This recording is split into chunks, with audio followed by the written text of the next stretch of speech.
sur un avion, tu vois. Oui. Bon, ils ont commencé à réfléchir sur ça, sauf que ça puisse être pareil partout. C'est européen. Et en fait, on se base... Bisous l'Europe. Et en fait, l'OACI, ils ont plusieurs règlements. Mhm. Ils ont fait plusieurs règlements pour que la sécurité et la sûreté sur un avion puissent être pareilles partout. C'est-à-dire que ce que je sois en Chine, Ok, que je sois en France, Ouais. il y a déjà des bases Ouais. à avoir pour la sécurité et la sûreté D'accord. sur un avion, tu vois. Oui. Bon, ils ont commencé à réfléchir sur ça. Sauf que, messieurs, dames, quand on est au début, on ne sait pas ce qui peut se passer à chaque fois. Donc, voilà, le seatbelt, etc. Ne pas forcément fumer à côté de l'avion. Quand on met le fuel dedans, on commence à faire le fueling, le refueling, la sécurité, la sûreté aussi par rapport. Parce que bon, hein, on n'y a pas un seul avion dans Quel un pays posait aéroport. le plus problème à Ok. ce niveau-là? Aucun problème, frère. Ils ont tous accepté. Bah, de toute façon, t'as pas le choix. Ça a été imposé par qui? Les Américains? Non, c'est que tu sais, à un moment donné, tu vois que ça prend de l'ampleur. Ouais. Tu vois que tout le monde va commencer Oui. à acheter des avions. Oui. Mais il faut régler tout ça, quoi. Je pense que ça intéresserait peut-être justement tes auditeurs à l'occasion de savoir combien il y a eu d'accidents en France à cette époque pour qu'ils prennent cette décision. Ah, ok, d'accord, ok. Ah, Ouais, yes, ça, ok, c'est ça. yes, ok, ouais, bah, à voir prochain épisode. Et ce qui s'est passé, c'est que, enfin, au fur et à mesure, à chaque fois qu'il y a eu des accidents, en fait, on prend ces leçons-là Ouais. et on fait en sorte de ne plus jamais le refaire. Ok. Attention, hein. C'est pas parce que on dit ça que les accidents, ça n'existera plus. Oui. C'est qu'à chaque fois qu'il y a un accident qui a été causé par un truc qu'on n'a pas vu au fil du temps, Ouais. Ouais, c'est un peu. Ouais, voilà. Voilà. On progresse, en fait, on se dit, on vient de découvrir qu'il y a ce problème-là, donc on va travailler là-dessus. exactement, voilà, on va travailler là-dessus, exactement. Je vous donne deux, trois exemples vite fait. Voilà, il y a quelque chose qui n'existait pas sur les avions dans les années 60, 70, 80. C'était le TCAS. Le TCAS, c'est le Traffic Control, je m'en souviens plus du système, d'accord? Aircraft System. Ok. Donc anti-collision. En gros, c'est le contrôle d'anti-collision, d'accord? C'est quoi exact? En gros, je vous explique. Quand un avion voit un autre avion qui arrive sur son radar et qui a quasiment la même altitude, la même altitude et surtout le même cap, il y en a un qui va avertir, qui va dire à un pilote, écoute, il y a un pote à toi qui arrive devant toi, si tu veux pas voir sa gueule sur ta gueule dans à peu près 10 ou 15, voilà, 10, dans 1 minute ou 2 minutes, je te conseille, Je te recommande fortement. soit de prendre de l'altitude, soit de perdre de l'altitude pour qu'en fait le bouc, ton collègue qui est devant toi, ne puisse pas te rentrer dedans. Avant ça, il n'y avait pas ça, il n'y avait pas le TCAS. D'accord. Ce qui s'est passé, c'est qu'avant le TCAS, il y a eu le plus gros accident Waouh. de l'histoire de l'aéronautique. Ok. Et ouais, c'était 747, messieurs, dames. Aïe aïe aïe. Donc vous pensez bien que c'est 400 passages j'ai multiplié par 2.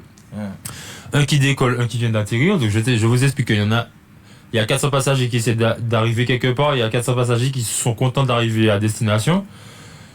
Il y avait du brouillard, le pilote qui décollait était déjà en retard, il n'a pas forcément trop écouté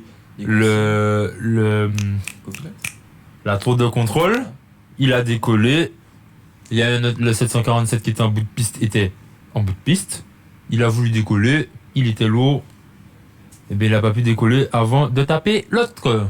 Donc il est rentré dans l'autre à plus de 250 km/h, Oh my god. kérosène plein, Oh my god. 800 personnes. Dead d'un coup. Tête d'un coup. Bah, de toute façon, le kérosène, t'arrives avec une vélocité, l'autre il fait 100 tonnes, l'autre derrière il fait 100 tonnes, c'est bon, hein. Ça va vite, hein. C'était un feu d'artifice. C'était en quelle année? Dans les années 80. Ok. Et depuis ça, les mecs ont cherché pour, trouver, pour éviter tout ça. Ouais, donc du coup, ils ont fait ce système de tickets. C'est triste à dire, mais c'était entre Américains, mais imagine que c'était entre deux pays différents. Mais c'est quoi, c'est la Paname et notre compagnie, hein. Eh ouais. Donc, moi je vous dis ça, ça n'arrive plus, hein, les frères, en vrai, mais heureusement que ça n'arrive plus par rapport à ça. Donc, ouais, grâce au TCAS.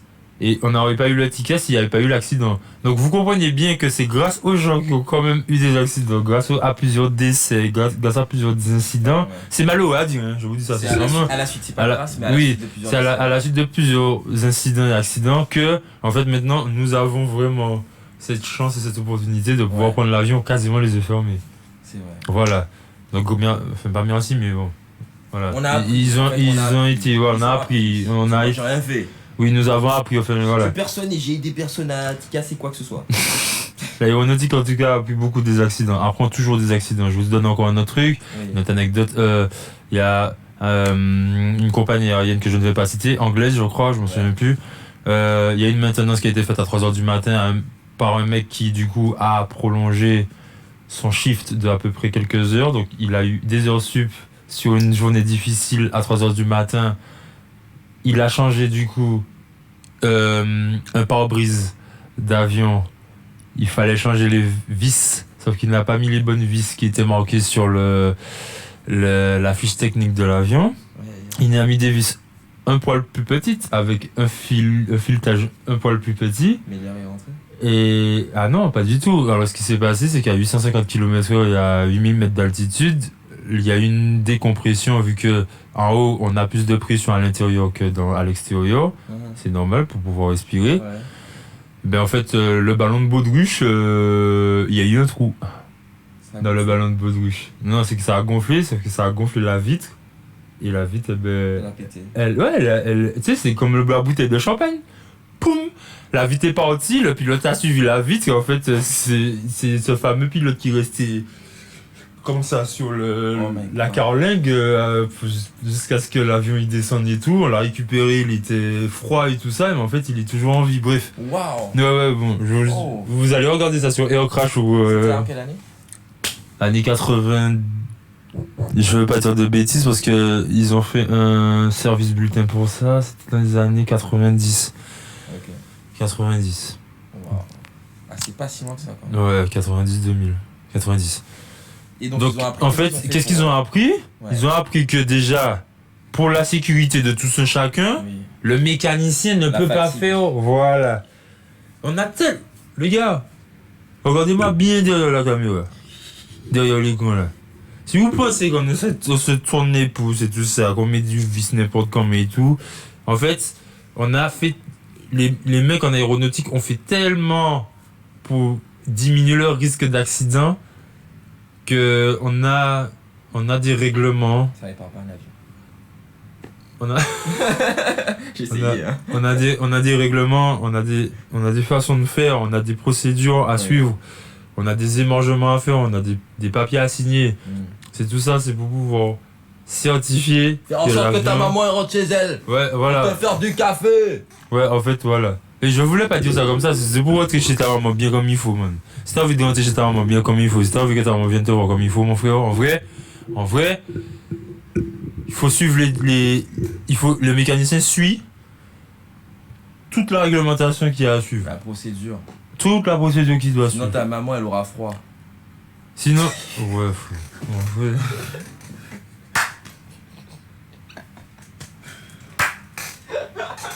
Quoi? Ça caille une maman. Ça caille en vrai.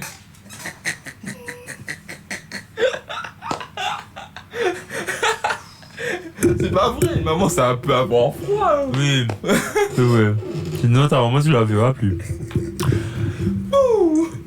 Et donc voilà.